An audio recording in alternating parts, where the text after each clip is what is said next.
안녕하십니까. 오늘장 내일장의 최리나입니다. 미국의 실업률이 약 4년 만에 7%대로 안정됐다고 하죠. 그럼에도 불구하고 코스피는 오늘 20일 이동평균선까지 1980선 부근까지 내려오면서 조정을 보였습니다.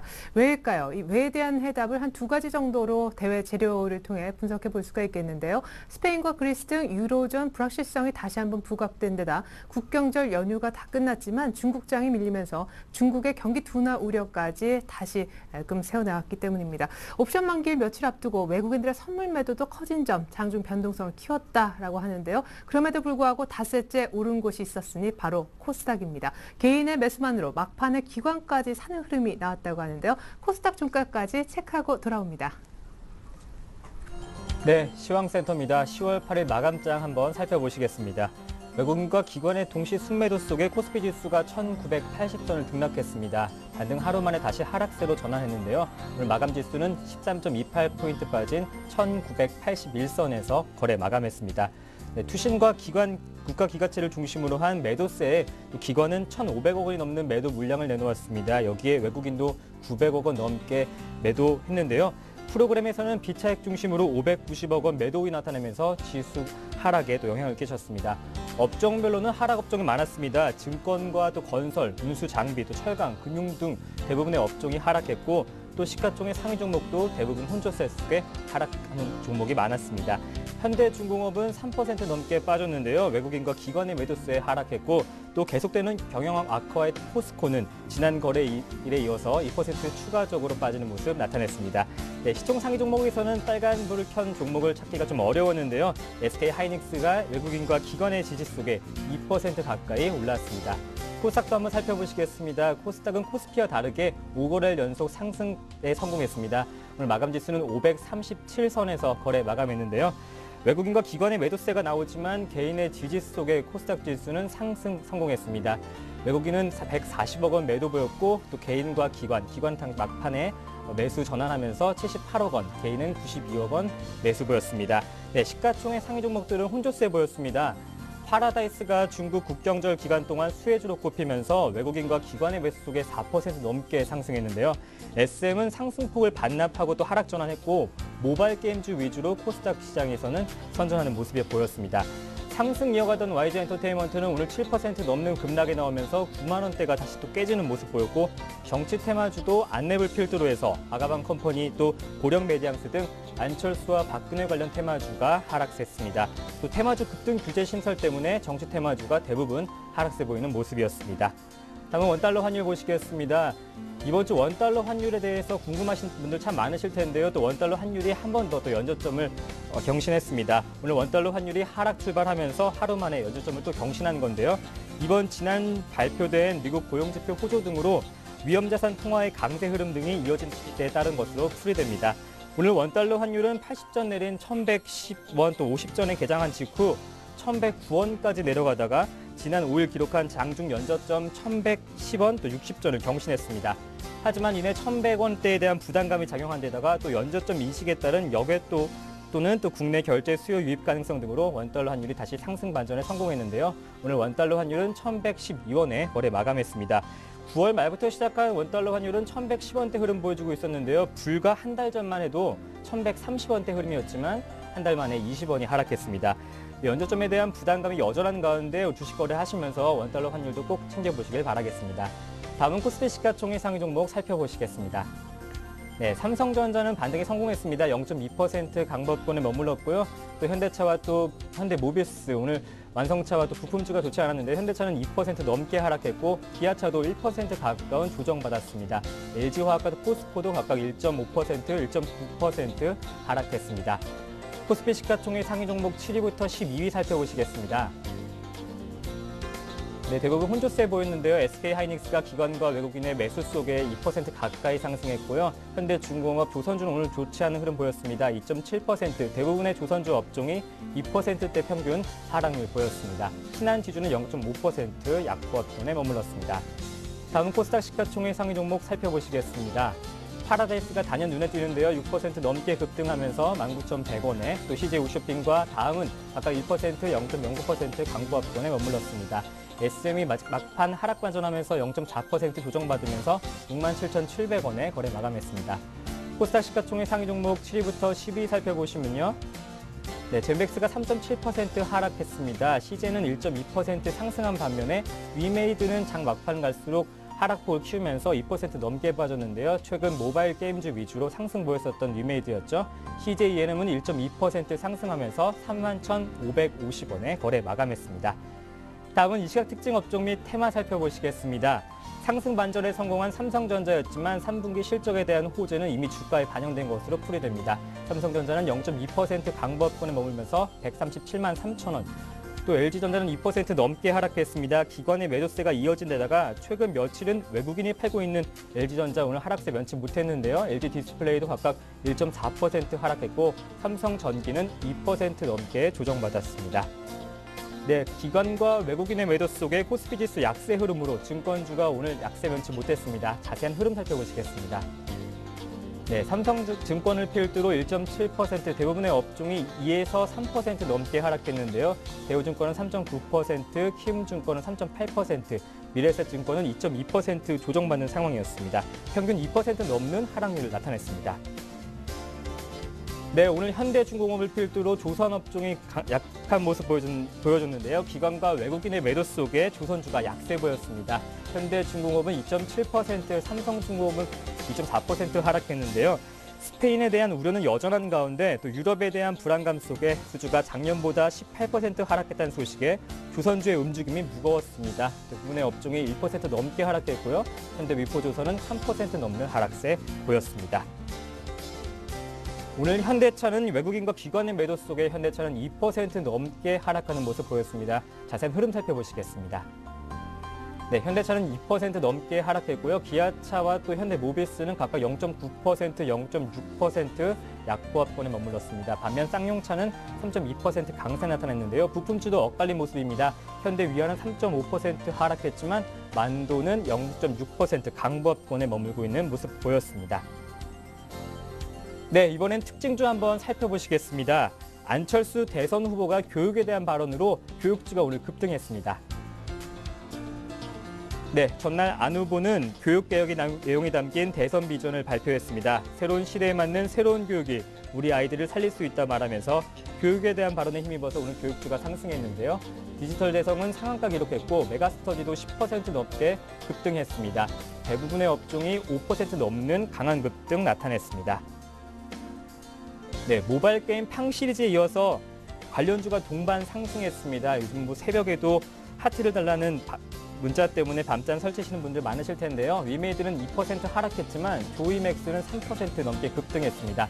바른손 게임즈는 상한가 기록했고요. 나머지 업종은 강보합권에 머물렀습니다. 지난 3거래일 상한가로 마친 조이맥스도 3% 넘게 상승했고요. 이 밖에 컴투스, 게임빌, 드래곤플라이 등 모바일 게임 업체 주가도 오름세 보였습니다. 한국사이버결제가 급등하면서 오늘 장을 마감했습니다. 상한가 기록하면서 13,700원에 거래 마쳤는데요. 한국사이버결제는 이날 글로벌전자 결제업체인 사이버소스와 또 전략적 파트너십을 체결했다고 보도했습니다. 장준 13,700원까지 오르면서 신고가를 갈아치웠는데요. 한국사이버결제는 이번 계약을 통해서 사이버소스의 가맹점인 글로벌 업체들이 한국에 진출할 때 국내 서비스를 제공하면서 한국사이버결제의 가맹점인 국내 기업이 해외 진출 시 사이버소스를 통해 결제 서비스를 제공받게 된다고 공시했습니다. 네, 키스트가 6% 넘는 급등 보이면서 오늘 엔터주 강한 모습 보였습니다. 6.26% 상승한 8,150원의 키스트 거래 마쳤는데요. 또 한 번 52주 신고가를 경신했습니다. 최근 최대 주주 배용준 씨가 보유 지분을 늘리고 일본 한류 채널 DA를 연결해 실적도 확대될 것이라는 기대감이 반영됐습니다. 네, 지금까지 시황센터였습니다.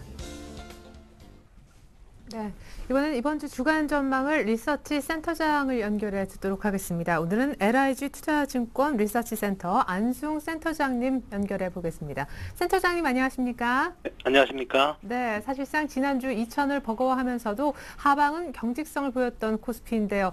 이번 주 이벤트가 많이 있다고 들었습니다. 일단 21선까지 선 조정을 받은 상황인데 박스권 탈피 가능할까요? 일정 소개해 주시죠.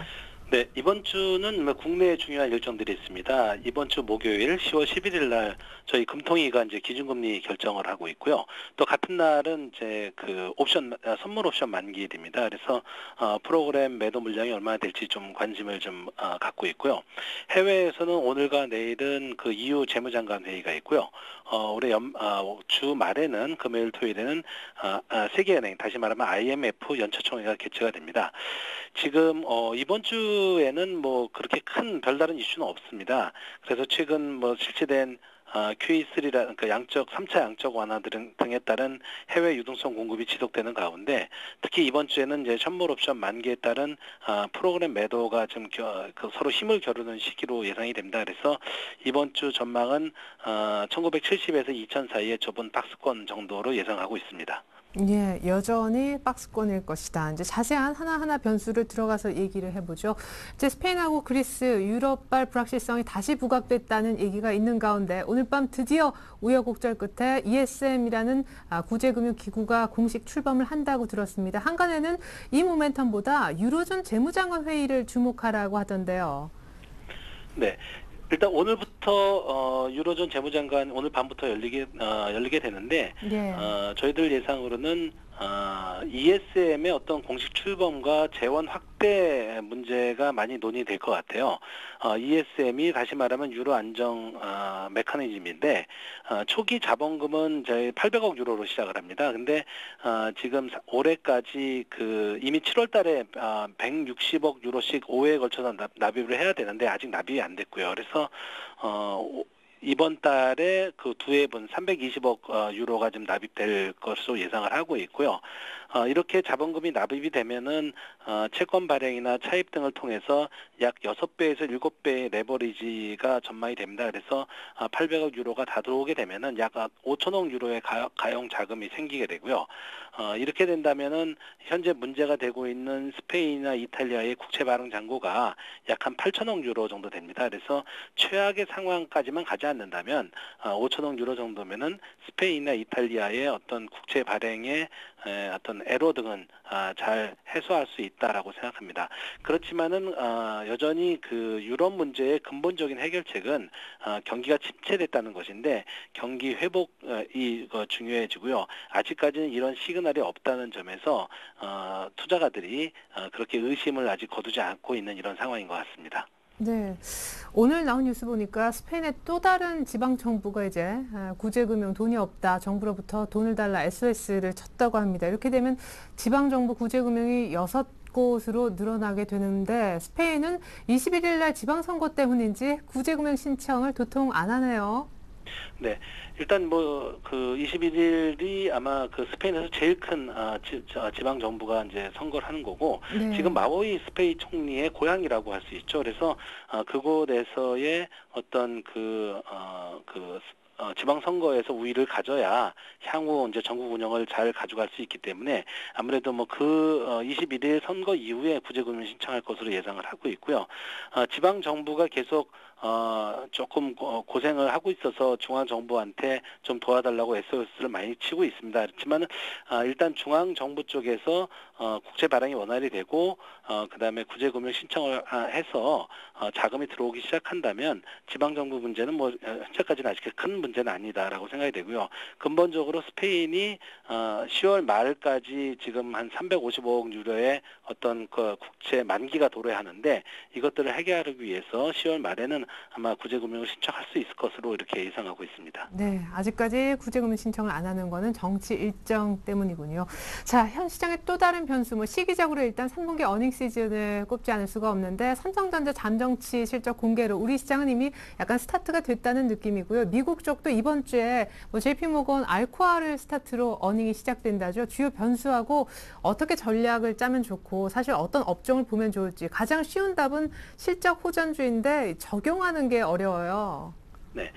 일단 삼성전자가 지난주 말에 사상 처음 분기 영업이익이 8조 원을 넘는 이런 순조로운 실적을 발표를 했습니다. 이제 어닝 시즌으로서는 순조로운 스타트인데 그렇지만은 시장 전체의 우리 순이익은 저희들 예상으로 한 27조 원 정도 예상이 됩니다. 그래서 작년에는 미국 신용 등급 하락의 여파로 급격한 경기 침체를 겪었기 때문에 이번 3분기 순이익은 작년 대비 한 50% 이상 증가하는 그런 좋은 실적입니다. 그렇지만은 최근 경기 침체 분위기 등을 감안할 때 지금 27조 원으로 추정된 3분기 순이익이 좀 낮아질 가능성도 있고요. 특히 4분기에는 10%가량의 추가 감익도 예상이 되고 있어서 이번 실적이 전년 동기 대비 상당히 높을 것으로 예상이 되지만 그렇게 그 좋은 시장에 긍정적인 영향을 미치지는 않을 것 같습니다. 섹터별로 봐야 될 것 같은데요.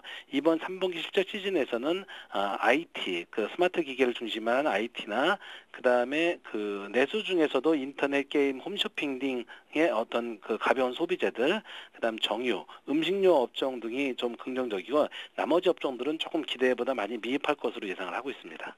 예, 또 호실적 되는 그런 업종 얘기를 해주셨는데 마지막으로 이제 전략 세울 때 제가 그 부분 다시 한번 연결시켜 달라고 요청을 드리겠습니다. 앞서서 전체적인 이번 주 전망하시면서 박스권은 못 넘을 거다. 수급상으로 옵션 만기를 좀 권리하셨던 것 같은데요. 일단 지난달 동시 만기 때 롤오버 됐던 그 외국인들 물량이 이번 달에 나오지 않을까 이 부분이 가장 신경 쓰이거든요. 소폭이지만 매도 우위를 점치십니까? 아니면 괜찮게 넘어갈 거라고 보십니까? 네, 지금 그 순차익 매수 잔고가 4조 원대에 달하고 있어요. 상당히 높은 수준입니다. 그래서 이런 것이 매몰화되는 경우에는 장이 크게 이제 밀릴 가능성이 있는데요. 네. 저희들 뭐 좀 어려운 얘기지만 베이시스가 2포인트 이상만 유지한다면 그렇게 매몰은 크지 않을 것 같아요. 그래서 현재 오늘도 2포인트 이상을 유지했고요. 만약에 좀 무너져서 1.5포인트까지만 내려간다면 약 한 3천억에서 4천억 정도 프로그램 매도 물량이 청산될 가능성이 있습니다.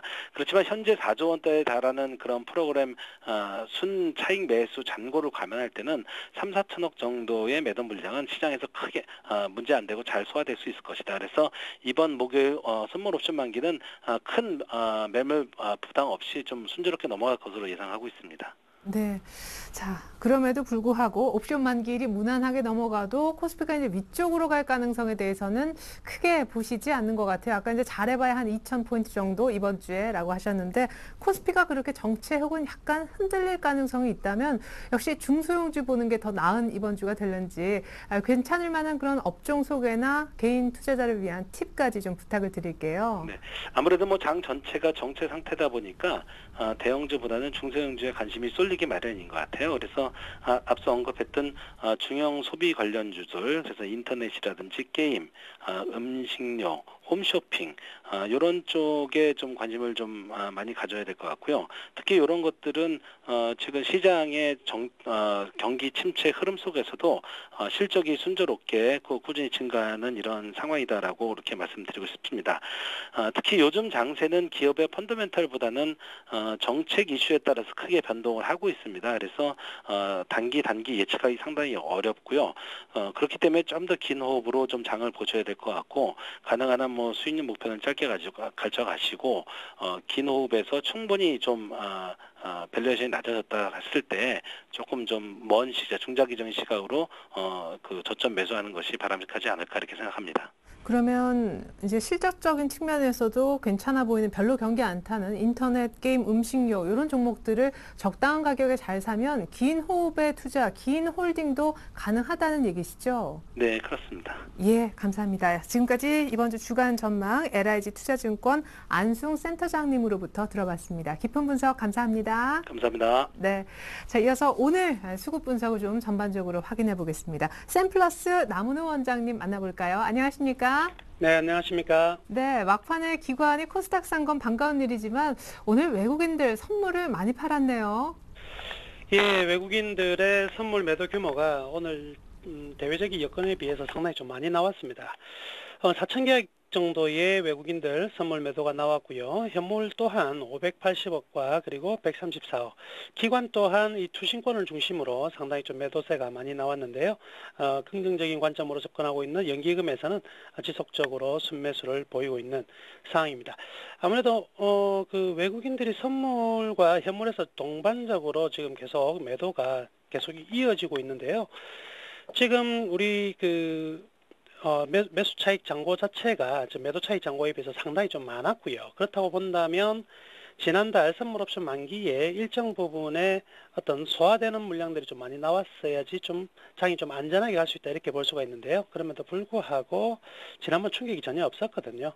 그런 상태에서 지금 최근 들어서 외국인들의 이 선물 계약수가 상당히 좀 매도세가 좀 강화되고 있고요. 아직 현물적으로는 강화된 상황은 아니지만 선물 매도가 강화되고 있는 부분들은 분명 좀 시장의 어떤 일시적인 충격도 나타날 수 있는, 즉 선물에 의해서 나타나는 프로그램 충격도 나타날 수 있는 상황이 충분히 나타날 수 있기 때문에 좀 조심스럽게 좀 시장을 볼 수밖에 없지 않나 이렇게 생각이 들고요. 오늘 같은 경우에도 실질적으로 미국 증시가 좀 괜찮은 상황임에도 불구하고 우리 코스피가 전혀 힘을 쓰지 못했던 부분에서, 그리고 프로그램 프로그램 매매 같은 경우에는요, 오늘 소폭밖에 나오지 않았거든요. 그래서 외국인들의 선물 매도 규모에 비해서는 전체적으로 이 프로그램 매도가 물량이 작았다. 그렇다면 잠재적인 물량은 좀 더 남아 있는 게 아닌가. 이런 부분이 사실은 시장이 좀 수급적인 부분에서 우려를 좀 할 수밖에 없는 부분이다. 이렇게 말씀해 드릴 수가 있겠네요. 자, 그리고 업종별 현황을 보면은요, 외국인들과 오늘 그리고 기관, 특히 이제 연기금과의 흐름들은요, 지금 계속 좀 대비되는 부분이 있거든요. 외국인과 투시는 오늘 뭐 거의 같은 맥에서 접근되었다 본다면 연기금 좀 다른 방향을 많이 좀 차이를 보였습니다. 그렇지만 오늘 중에서 전기전자 업종 같은 경우에는요, 외국인 매수세가 가장 강하게 들어온 오늘 하루였고요. 또한 연기금 또한 동시에 매수가 들어왔습니다. 그리고 철강금속 업종, 자, 외국인들이 가장 많이 판 업종인데요. 이 부분 같은 경우에도 오늘 연기금도 동반적으로 매도를 했다. 그래서 오늘 같은 경우에는 철강금속과 전기전자 이 두 업종은 외국인과 연기금이 거의 같은 방향으로 배팅을 했다. 이렇게 볼 수가 있을 것 같고요. 반면 이제 금융업종 같은 경우에는 외국인이 오늘 강하게 매수한 몇 개 안 되는 업종 중에서 좀 많이 매수했거든요. 반면 투신권과 연기금 동반적으로 좀 매도가 많이 나왔다. 이렇게 볼 수가 있겠네요. 이따 화학업종 같은 경우에는 기관이 소폭 순매수를 했는데요. 연기금 쪽으로의 순매수였지만 외국인들은 오늘 좀 상당히 좀 매도를 많이 한 하루였다. 이렇게 볼 수가 있겠습니다. 네, 이렇게 해서 업종별 수급 상황까지 들어봤습니다. 오늘 이슈와 함께 등락을 보인 특징주 얘기도 들어보고 싶은데 오늘 따라 이제 테마주가 좀 활발하게 움직였다는 소문을 제가 입수를 했습니다. 교육주 또 전자결제주 단알은 상한가 가는 것 같던데요. 네. 오늘 같은 경우에는요, 우선 재료가 많이 움직인 하루였다 이렇게 볼 수가 있겠습니다. 전체적으로 시장이 어떤 방향성을 찾지 못하고 있는 가운데 거래소 대비 코스닥 시장이 더 강세를 보이고 있는 점은 역시 대형주의 흐름이 좀 둔화된 속에서 저평가를 내세운 중소형주들의 움직임이 좀 거래량이 많이 일어났고요. 활발했다 이렇게 볼 수가 있는데요. 우선 거래소 측면으로 본다면 가장 큰 특징주는요, 웅진코웨이를 제일 먼저 들 수가 있겠습니다. 웅진코웨이 같은 경우에는요, 오늘 같은 경우에는 지금 웅진홀딩스가 지금 법정관리 신청 이후에 웅진코웨이의 매각이 좀 불확실해지지 않냐, 이런 부분에 상당히 좀 우려가 있었거든요. 그래서 지난 하한가가 연달아 나오는 부분도 있었고요. 그렇지만 윤석금 회장의 퇴진과 함께 채권단에서는 이 웅진코웨이에 대해서 매각을 가속화하겠다는 의지를 표명을 했고요. 그래서 이제 이러한 매각이 일단 이제 가시화될 가능성이 좀 크고요. 6개월 안에 이제 진행될 가능성 또한 제기가 되고 있는 부분에서 상당히 좀 강세를 보인 하루였습니다. 그리고 이제 시장의 테마가 계속해서 좀 변화는 되고 있지만은요, 계속 테마 장세가 이루어지면서 코스닥의 매기가 붙고 있는데요. 우선 오늘 같은 경우는 이제 비상교육이라든가 능률교육 등의 교육 관련주들이 아주 큰 강세를 보였습니다. 최근에 이 교육 같은 경우에도 이 정책 테마에 대선의 정책 테마에 들어갈 수밖에 없을 것이고요. 특히 이제 안철수 대선 후보 같은 경우에는 이 교육에 굉장히 좀 그 전체적인 개혁을 하고자 하는 의지가 강한 사람이거든요. 이런 부분들이 다시 한번 이제 부각되면서 오늘 교육 관련주들이 대거 상한가에 들어갔고요. 또 하나 KG 모빌리언스는 전자결제 쪽인데요. 지난 9월 17일 정도부터 이제 전자결제에 대한 이야기들이 상당히 좀 많이 나왔던 부분들은 우리가 이제 현재 이제 대부분의 모든 분들이 스마트폰을 사용하고 있고요. 그래서 휴대폰 결제를 굉장히 좀 많이 하고 있는 상황이고, 또한 인터넷 것으로도 대부분 결제가 이루어지고 있는데 이 한도가 30만 원밖에 되지 않거든요. 이런 부분들을 200만 원까지 늘려달라는 요청을 했었고요. 그로부터 이제 스타트가 되었다고 볼 수 있는데 오늘 같은 경우에는 이제 전자결제 자체가 일단은 현금 결제 모두 다 이제 금융위원회에서 이제부터 좀 충분히 도입을 해야 되는 부분과 추가적으로 좀 완화할 소지가 있다는 이제 내용들이 나오면서 오늘 같은 경우에 뭐 KG 모빌리언스라든지 관련업 다날이라든지 이런 옴니 시스템 등의 종목들이 모두 상한가에 들어가는 그런 하루였습니다. 네, 이렇게 해서 웅진코웨이부터 비상교육, KG 모빌리언스까지 특징주 짚어주셨네요. 네, 샘플러스 남은호 원장님과 함께 수급 분석 동향 체크를 해봤습니다. 감사합니다. 네, 감사합니다.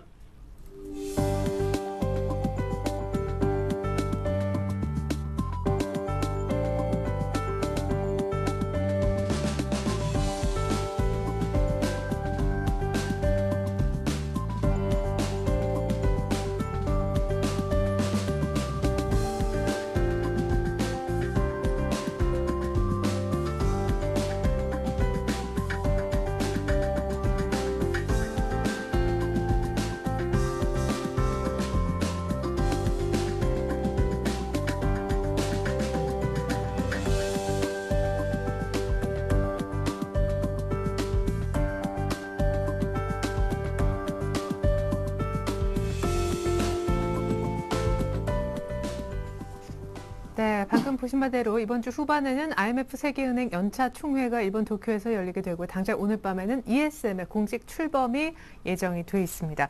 자, 내일 이 ESM 모멘텀으로 뭔가 좀 오를 여지가 있는지, 어떤 주식을 사도 좋을지, 내일장 이길 수 있는 다이렉트 전략 두 분의 전문가 모시고 미리 세워보겠습니다. 하나투자증권 올림픽 지점의 최홍준 과장님, 그리고 텐스탁의 김선윤 대표님 나와주셨네요. 안녕하세요. 안녕하세요. 네. 자, 두 분이 내일장 이렇게 하면 수익을 낼 수 있다 하십니다. 화면 함께 보시죠. 자, 내일 주식을 매입해도 좋을지, 내일 종목 살 때 선정 기준이 필요하다면 무엇일지, 내일 어떤 종목을 사면 좋을까요? 세 가지 질문 드렸더니 우리 최홍준 과장님은요. 내일 개별 종목 및 해외 이슈를 좀 신경 쓰자 하셨습니다. 그러니까 사도 개별 종목을 좀 잘 사야 된다는 입장이신 것 같고, 김선윤 대표님은 미국의 실업률 오늘 굉장히 안정되게 나왔지만 어닝 시즌을 더 챙겨야 될 변수로 꼽고 계십니다. 사야 된다라는 대답은 잠시 후에 확인해 보겠습니다. 최홍준 과장님은요, 연기금이 사는 종목 가운데 LG 상사를 한번 사보자라는 입장이시고, 김선윤 대표님은 중형 실적 좋아지는 종목 가운데 하이비전 시스템을 오늘 준비하신 모양이네요. 자, 우리 최홍준 과장님의 왜 얘기를 첫 번째 질문부터 풀어보도록 하겠습니다. 제가 내일장 주식 사도 됩니까? 라는 해답으로 개별 종목과 해외 이슈를 얘기를 하셨는데 요즘 개별주가 잘 가는 건 맞는 것 같습니다. 근데 해외 이슈는요, 맨날 열심히 체크하는데 미국의 고용지표가 좋아져도 시장이 안 가요. 그러니까 지금 현재 당분간은 아마 10월 한 달간은 박스권 흐름에서 쉽게 벗어나지 못할 거라고 좀 예측을 하고 있습니다. 그래서 지금 개별주들이 몇 개 잘 가고는 있는데 아마 상대적으로 소외되신 분들이 더 많이 있으실 거예요. 네. 왜냐하면 이제 그 종목들을 포지션을 많이 갖고 가기는 좀 부담이 되는 상황이니까요. 그래서 그런 이제 많은 포지션을 갖고 있는 종목들 결국에는 한 차례 조정이 오는 구간들이 발생하니까요. 지금 수익률이 조금 높지 않으시더라도 크게 실망할 필요는 없을 것 같습니다. 이제 바닥권에서 있었던 종목들도 한 차례 순환매가 오는 흐름들이 10월달 내로 연출이 될 거라고 보고 있으니까요. 그런 이제 갖고 계신 종목들 계속 홀딩하신 전략 가지면 될 것 같습니다. 그래서 현재 시장 흐름 간단하게 보시면 뭐 박스권 장세 흐름이고요. 아무래도 글로벌 방향성이 아직도 방향성이 이제 완전히 자리를 잡지 못한 상황이기 때문에 그런 부분에서는 영향을 받고 있는 상황이고요. 뭐 삼성전자 같은 특정 종목만 좀 많이 올랐고, 그리고 뭐 엔터 관련주들, 그리고 게임주, 그리고 오늘 교육 관련주들 많이 올랐고요. 이게 소수 업종 위주로 많이 가고 있기 때문에 상대적으로 소외됐던 그런 측면들이 있는데, 이제 앞으로는 이제 이번 주 주 후반부터는 이제 실적 관련주들도 좀 움직일 가능성이 있으니까요. 그런 부분 좀 살펴봐야 될 것 같고요. 이제 제가 해외 이슈 말씀드린 부분들은 이제 8월달 이제 오늘 이제 저녁 때 유로존 재무장관 회의가 열리는데, 여기서 이제 재무장관 회의에서 스페인 관련 이슈라든지 그리스 관련 이제 이슈들이 어느 정도 해결의 실마리를 가져왔는지, 그래서 어느 정도 진척이 되는지를 볼 수 있으니까요. 그런 부분 좀 살펴보셔야 될 것 같고, 두 번째는 중국 관련 이슈입니다. 오늘도 이제 중국 관련 이슈가 나왔던 부분들이 결론이 아직 나지 않았는데, 중국에서 이제 인민회에서 어떤 결론들이 나는지 10월 8일 이전에 과연 경기 부양책을 쓸 수 있는 그런 부분이 있을지 여부도 좀 시작해서 지켜봐야 될 것 같고요. 아무래도 실적 시즌에 이제 돌입한 만큼 미국 기업 실적들이 한국 기업 실적에 미치는 영향이라든지 이런 거 이제 복합적으로 좀 작용해야 될 것 같습니다. 그래서 지금 전체적으로 시장을 봤을 때 뭐 수익이 안 나온 부분들이 있겠지만 실적이 나온 그런 주들은 좀 홀딩을 하시고요. 그래서 현금 적자를 갖고 가시면서 시장 대응하시면 될 것 같습니다. 예, 근데 사실 중국 얘기를 해주셨었는데 여러 차례 이제 그 전에도 중국 예. 얘기 했었잖아요. 근데 이렇게 당대회까지 사실 미뤄서 10월이었는데 이게 또 연기되면서 11월 달로 지금 잡힌 거 아닙니까? 예, 11월 8일로 잡혀져 있어서 예. 그 전에 막 중국이 이제 부양책을 쓸 수 있는 부분이 최대는 한 달까지도 늦춰져 있는 부분들이 있고요. 그러니까요. 근데 그 전에 이제 모아지게 되면은 이제 한꺼번에 모아서 쓸 수 있는 그런 부분들도 있습니다. 그래서 순환매 얘기를 하셨지만 10월 달 안에 중국 뭐 소재, 산업 오르기는 좀 어렵지 않을까요? 그러니까 중국 관련주들도 조금 이제 전체적인 전통적인 중국주들이 가기는 예. 쉽지는 않고요. 아무래도 소비. 관광 관련주들 오늘도 예. 파라다이스 많이 올랐지만 그렇죠. 소수 종목 위주로 계속 올라간 장세가 연출이 될 겁니다. 예. 그러니까 전통적인 뭐 철강이나 화학 업종들이 아직까지 모멘텀을 찾기는 조금 지켜봐야 되는 상황이고요. 아유 참 네. 중국 때문에 아주 수익이 내 종목 이제 중국 때문에 난데 했는데 조금만 더 후회 난답니다. 자, 김선윤 대표님의 주식 살까요에 대한 대답은 미국의 실업률보다는 어닝 시즌에 네. 대비하자. 그러니까 사도 됩니까? 안 됩니까? 일단 저는 보류하는 입장이에요. 일단 왜 선별적인 투자가 좀 필요할 것 같은데, 자, 일단 실업률 자체가 0.3%가 떨어져서 굉장히 큰 폭으로 하락을 해줬는데, 일단 또 음모론이 있죠. 일단 대선을 앞두고 일단 일부러 떨어뜨렸다, 조작을 했다, 또 설이 있습니다. 왜 그러냐면 다음 달 실업률이 나오면 이미 대선이 끝난 상태이기 때문에 일단 오바마 정부 측에서 뭐 조작을 했다 이런 소리도 있긴 하지만서도 아직 확인된 부분이 아니고 일단 시장에 나온 부분은 7.8%로 결정이 난 부분이 있기 때문에 좀 시장이 유럽장과 이제 미국장은 좀 긍정적으로 좀 반응을 하는 건 사실입니다. 하지만 이제 오늘 국내장 같은 경우는 이제 외국인들과 기관들이 이제 동시에 매도세가 강하게 나와주면서 별 볼 일 없는 장이 되어버렸는데, 자, 일단은 실업률 7%의 의미 자체는 2009년 2월 이후에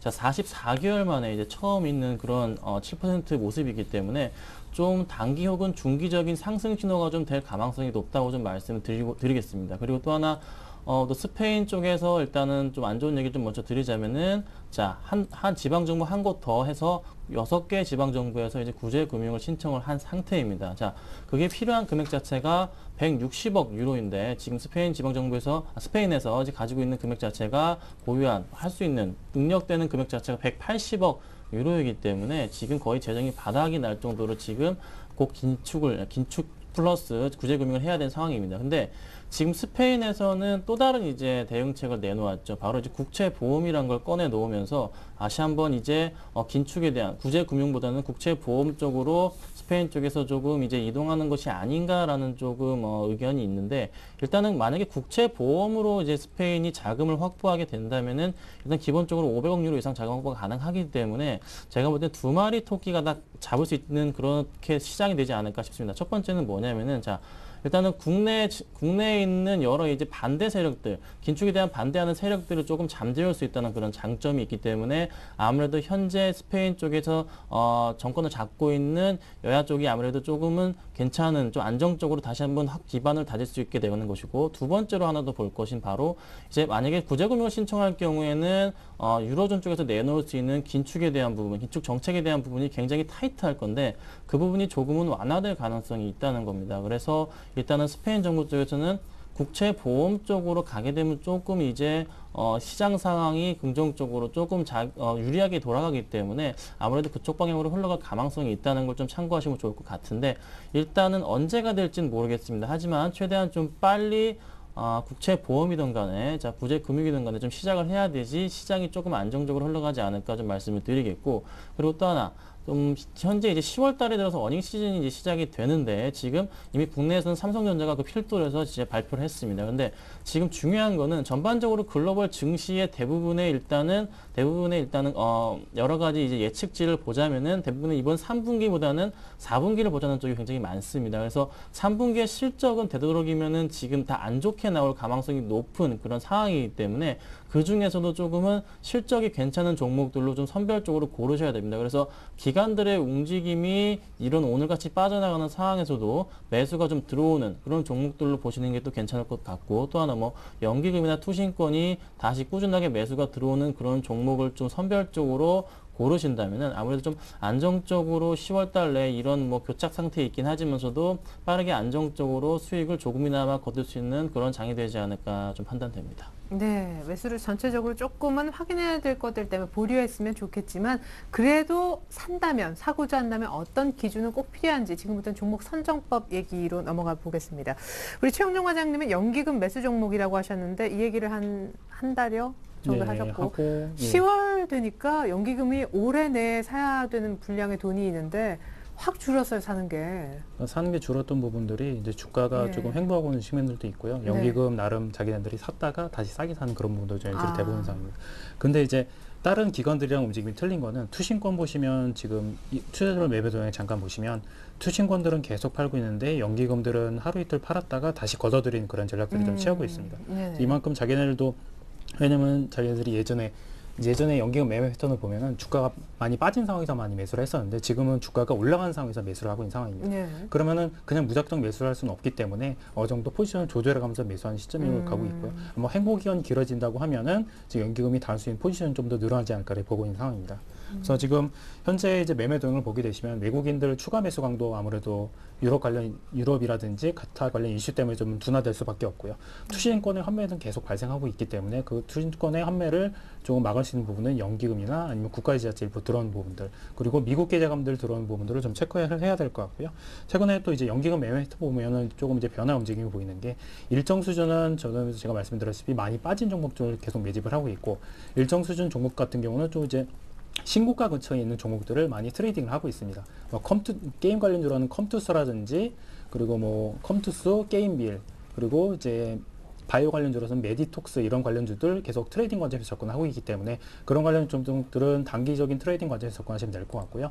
그리고 이제 관련 종목들 중에 많이 바닥권인 종목들 지금 못 올랐다고 해서 실망하지 마시고 이제 연기금들이 사는 업종들은 보게 되면 많이 빠져 있고 바닥권인 종목들도 실적이 앞으로 나올 수 있는 가능성이 큰 종목들 실적 턴어라운드가 가능성이 큰 종목들 위주로 접근을 하기 때문에 그런 부분 좀 체크를 하시면 될 것 같습니다. 그리고 연말까지 연기금이 추가 매수하고는 있지만은 자기네들이 어느 정도 속도 조절하면서 매수하고 있는 측면들이 있기 때문에 아직까지는 충분히 여러 개 있다고 보고 있는 상황이고요. 연기금이 지금 추가적으로 매수를 안 하고 그런 상황들은 아니고 오히려 지금도 금리도 인하할 가능성도 있기 때문에 채권이라든지 이런 데서 수익을 볼 수 있는 부분이 상대적으로 크지 않기 때문에 결국은 주식시장 쪽으로 올해는 들어올 수밖에 없는 상황입니다. 예. 이 연기금이 지금 단기 트레이딩 하고 있는 종목인 게임빌 컴투스 정도는 같이 매매해 볼 만하다라고 얘기해 주셨는데 앞서서 뭐 인터넷 게임 음식료 이쪽에 실적으로 봐도 괜찮기 때문에 따라서 같이 사도 된다. 심지어 길게 들고 있어도 된다라는 의견과 아니다. 조금 이제 팔 때다. 신규로 살 때는 절대 아니다. 의견이 사실은 갈리고 있거든요. 상대적으로 봤을 때 지금 어느 정도 올라가고 있는 상황들이기 때문에 많이 오른 부분을 조금 포지션을 줄었다 사시더라도 계속 그냥 막연히 갖고 가는 건 조금 부담이 되거든요. 그러니까 기존에 좀 사셨던 분들은 많이 올랐을 때 포지션을 내가 한 10을 샀다고 하면은 3 정도는 줄어놨다가 다시 시점을 보고 들어가는 게 아무래도 마음 편하게 조금 투자할 수 있는 그런 대안이지 않을까 싶습니다. 일부 현금화 수익이 많이 난 분들은 그러면은 신규로 살 분들은 사실 지금 보면 코스피는 진짜 못 가고 2천 안착은커녕 계속 가는 건 코스닥이란 말이에요. 신고가도 이쪽에서 많이 난단 말이에요. 근데 관련 이제 엔터주라든지 과거에서 많이 올랐던 종목들이 저번 2주 전에도 제가 말씀드렸지만 그때 가서 올라했지만은 결국은 많이 더 떨어졌단 말이에요. 그리고 이제 관련 업무주들까지 한 차례 올랐다가 장중에도 뭐 플러스 5, 6% 갔다가 갑자기 5, 6% 빠지는 그런 상황이 많이 연출이 되거든요.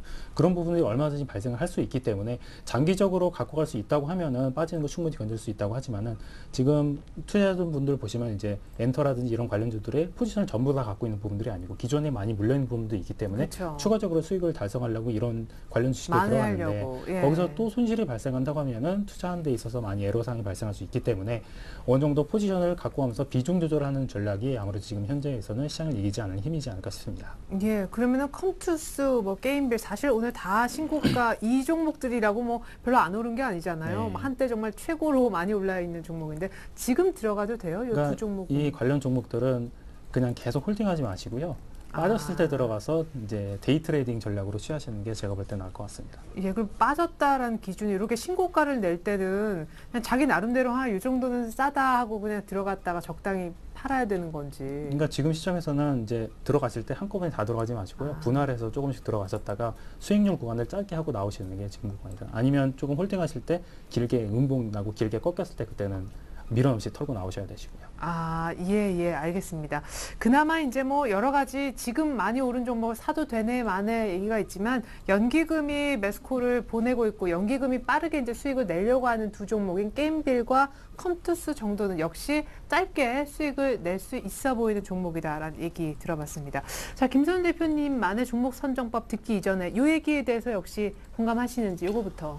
네, 일단은 뭐 똑같습니다. 저도 일단은 연기금 중심으로 한 매수 종목을 좀 확인할 필요가 있는 건 사실이기 때문에 네. 그렇게 보시면 될 것 같고, 일단은 뭐 오늘 이제 투신권 물량을 좀 봐야 될 것 같은데, 일단 펀다면 물량이 거의 다 끝났다고 좀 판단이 됐음에도 불구하고 오늘 1,000억 이상 매도가 나와줬단 말이죠. 네. 투신권에서. 지금 14일 연속. 그렇죠. 그러면서 일단은 투신권의 매수세가 언제 돌아올지를 좀 봐야 될 것 같아요. 그래서 그 전까지는 일단 시장 자체의 흐름이 당분간은 조금은 조심스러운 교착 상태 지속. 오늘도 1990포인트 좀 지키는가 했지만서도 여지없이 빠져버렸기 때문에 네. 일단 이 회복하는 상태부터 일단은 좀 지켜보는 게 맞지 않나 좀 판단됩니다. 예, 좋습니다. 그러면 우리 김 대표님만의 종목 선정 기준은 역시 아까 어닝 시즌 보자고 하셨으니까 실적인가요? 네, 그렇죠. 일단 어닝 시즌은 무조건 봐야 될 것 같아요. 지금 뭐 실업률이랑 이제 글로벌 호재보다는 경제 지표보다는 지금 실적 시즌이기 때문에 실적주 중심으로 한 종목의 편입이 무조건 돼야 된다고 판단이 됩니다. 그래서 일단 지금 코스피 지수 자체는 2,000포인트를 한번 돌파한 시도 이후에 다시 한번 오늘 뭐 20일선을 지키긴 했지만서도 지금 여지없이 빠지는 흐름이기 때문에 지금 일단은 코스닥 쪽으로 종목 쏠림 현상이 나온 건 사실입니다. 그래서 코스닥은 다시 한번 그 전고점 부분이었던 지금 550포인트 향해를 지금 향해서 가고 있는 모양새이기 때문에 코스닥 중심으로 한 중형주의 실적주를 좀 볼 필요가 있는데, 제가 말씀드리는 그런 종목 중에 하나는 일단 IT 중심의 중형주 종목으로 좀 관심을 가지신다면은 분명히 수익을 낼 수 있지 않을까 좀 판단됩니다. 네.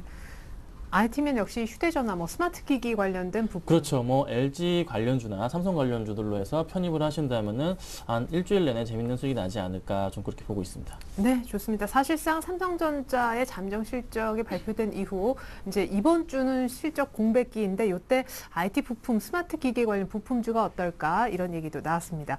자, 그래도 어렵다, 감을 못 잡겠다 하시는 분들을 위해서 저희가 시원하게 한 종목씩 콕 집어달라고 부탁을 좀 드려봤어요. 최영종 과장님은 LG 상사를 한번 사보러. 역시 연기금 매수 종목입니까? 네, 연기금 매수 종목인데 최근에 연기금들도 샀다 팔았다 그런 시세를 많이 준다고 제가 말씀드렸거든요. 네. 연기금들이 꾸준히 4만 원대 초반대, 3만 원 후반대에서 꾸준히 매수를 했다가 최근 며칠간 좀 매도를 한 상황입니다. 그래서 매도를 한 상황이기 때문에 그전에 매수했던 물량이 상대적으로 많이 있기 때문에 다시 걷어들일 수 있는 확률이 좀 큰 상황이고요. 그래서 이 LG 상사 같은 경우는 뭐 이제 다시 아시다시피 자원개발 관련주입니다. 뭐 원유라든지 석탄 관련 이슈가 제 중심이 되고 있는 기업인데, 이제 다른 자원개발 관련주들 같은 경우는 유가 의존도가 좀 높은 상황인데, 이제 LG 상사 같은 경우는 석탄 광구가 많이 퍼져 있는 상황이고, 뭐 인도네시아라든지 중국 그리고 관련 여러 국가들의 지금 석탄 광구가 많이 생산이 늘어나고 있는 상황이기 때문에 좀 이슈가 될 것 같고요. 특히 중국 발전원 핵심이 아직까지는 석탄입니다. 뭐 여러 가지 뭐 발전이라든지 그런 것들 많이 실시를 한다고 하지만 아직까지는 석탄이 중국 발전원이고, 미국이나 호주에서도 석탄 수요가 중단되고 있는 상황이기 때문에 주가 여전히 긍정적인 요인이라고 볼 수 있고요. 지금 2012년 퍼 기준으로 보더라도 오늘은 주가가 더 하락해서 이제 하락하기 직전에 퍼가 한 7배 정도였으니까 지금 6%대 한 후반대에 보시면 될 것 같고요. 오늘 이제 주가 흐름 잠깐 보시면 현재 오늘은 좀 많이 하락해서 42,100원까지 좀 빠졌습니다. 그래서 지금 내일 시초까지 좀 매수하셔도 괜찮을 것 같고요. 밑에 하단선 좀 짧게 잡았습니다. 이제 장중가가 아니고 종가 기준으로 4만 원을 깨게 되면 조금 손절을 하시고요. 그래서 지금 목표가는 제가 한 4만 8천 원 정도 말씀드렸는데 한 4만 7천 원 이상에서는 조금 매도하신 전략으로 갖고 가시면 될 것 같습니다. 그러니까 연기금이 괜찮은 종목을 찍어놨다가 샀다 팔았다 하는군요. 지금. 오늘 좀 팔았지만 다시 살 거다. 그러니까 이제 원금이 팔았다고 말씀드린 기준이 연기금이 그동안 샀던 부분을 다 팔았다고 하면 문제지만은 상당히 일부. 팔았던 에서 일부를 매도를 했기 때문에 다시 살 수 있는 부분들이 충분히 있다고 보여집니다. 좋습니다. 최홍중 과장님은 내일자 시초가 LG 상사 한번 사보라고 얘기를 해주셨습니다. 김선윤 대표님은요? 네, 오늘 제가 하이브젠 시스템을 좀 가지고 나왔는데, 종목 자체가 좀 작습니다. 1,100억입니다. 시가총액 1,100억인데, 일단 이 종목 비중은 한 10% 정도만 담도록 먼저 좀 말씀을 드리겠습니다. 일단은 종목 자체가 좀 작기 때문에 리스크 요인이 있다는 걸 말씀을 먼저 좀 드리겠고, 설명을 드리자면은, 자, 하이브젠 시스템 같은 경우는 LG 이노텍에 주로 이제 납품이 많이 들어가 있는 상황에서 지금 하소 카메라 쪽에 이제 납품이 많이 들어가고 있습니다. 그런데 지금 현재 요즘 최근 들어서 뭐 옵티머스 G나 LG 관련 스마트폰이 굉장히 많이 좀 인기를 얻으면서 판매량이 급속하게 늘고 있는 모습, 그리고 LG전자가 살아나고 있다는 것은 다들 잘 아실 겁니다. 그래서 그와 관련해서 좀 가지고 나왔는데, 지금 일단 이 종목 일단 오버행 이슈를 제외하고서는 기본적으로 굉장히 저평가되어 있는 그런 상태입니다. 자, 일단은 2012년으로 해서 실적 자체가 화면에 나가다시피 굉장히 양호한 실적을 좀 보여주고 있는 상태이고, 또 하나 오버행 이슈를 포함하더라도 일단은 PER이 한 7.5배 정도밖에 안 되기 때문에 일단 기본적으로 모든 악재를 다 합치더라도 일단은 저평가되어 있는 그런 상태라고 좀 말씀을 드리겠습니다. 그래서 제가 이제 이 종목 말씀드릴 수 있는 가격대는 뭐 내일 시초가로 좀 담아 보신다면은 제가 일주일 사이에 한 4,000원 정도까지만 노리고 좀 접근을 하시라고 좀 말씀을 좀 드리겠고요. 근데 만약에 깨져버릴 또 가망성이 있겠죠. 그래서 만약에 이 종목이 단기적으로 깨질 가망성도 있기 때문에 어느 정도 만약에 한 60일선이나 120선 부분에 터치하고 내려온다면은 그때는 조금은 손절하시는 각오로 좀 빠르게 대응을 하셔야 됩니다. 그래서 한 3,500원 정도가 깨진다면은 3,400원 정도가 깨진다면은 그때는 정리를 하시고 나오라고 좀 말씀을 드릴게요. 그래서 일단은 뭐 단기적인 호재 자체가 또 있는 부분이 있고 또 실적 부분에 있어서도 이미 확인이 된 그런 종목이기 때문에 한번 상승이 나온다면은 추가적으로 충분히 단기적으로 4,000원 정도까지 노려보신다면은 충분히 4,000원 정도까지 노리시고 수익 실현하신 다음에 일단 10월장을 한번 재밌게 짧게 한번 수익 내고 가시면 좋지 않을까 좀 판단이 되고 있습니다. 네, 내일장 하이비전 시스템 시초가에 공략해보자 4,000원 간다 하시는 김선일 대표님, 믿을 수 있을까 믿어볼까 고민되시나요? 지난주 AS를 한번 보십시오. 오리온을 사실은 추석 연휴 때문에 한 2주 전에 얘기를 하셨었는데 100만 원 훌쩍 넘겼고 사실 한 일주일여 됐던 시점에 이미 100만 원이었어요. 그렇죠. 제가 이제 목표가를 잡아드린 게 이제 오리온을 100만 원을 잡아드렸는데 일단 목표가를 도달했습니다. 그래서 축하드려요. 네, 감사합니다. 수익률은 8%가 조금 넘어갔어요. 그래서 92,000원에 제가 시초가로 담으시라고 말씀을 드렸는데 92만 원에 담으셨을 겁니다. 그래서 추가적으로 상승폭이 나올 수도 있겠지만서도 큰 폭의 상승폭은 지금 안 나올 것 같습니다. 왜 그러냐면은 일단 어느 정도 그 심리적 저항선 부분이었던 지금 100만 원을 돌파한 상태에서 지금 며칠째 횡보하고 있는 모습, 잠깐 횡보하고 있기 때문에 일단 추가적으로 상승폭이 안 나올 것 같습니다. 나온다고도 좀 시간이 걸릴 것 같기 때문에 일단 정리하도록 하고 좀 하이비전 시스템 쪽으로 갈아타셔가지고 수익 내셨으면 좋겠습니다. 네, 이어서 최영룡 과장님의 지난주 종목 메디포스트였죠. 네, 메디포스트 좀 많이 빠져있긴 한데요. 사실 우려할 만한 수준들은 아니고요. 아직까지 실적이나 그런 부분이 반영이 안 되기 때문에 아직까지 좀 홀딩 하셔도 무난할 것 같습니다. 지금 현재 뭐 카드 시스템 실적 반영된 부분도 있고, 그리고 이제 폐 질환 관련 치료제라든지 그리고 이제 관련 이슈들이 같이 부각이 되고 있는 상황이기 때문에 여전히 좀 강점이 있는 상황이고요. 제대열 시장에서도 여전히 이제 상위권에 있고 좀 독점 기업이기 때문에 아직까지 홀딩 관점에서 좀 대응을 하셔도 큰 무리 없을 것 같습니다. 네, 좋습니다. 지난주 추천주 AS까지 전달을 해드렸습니다. 두 분의 내일장 이렇게 하라 다이렉트 전략입니다.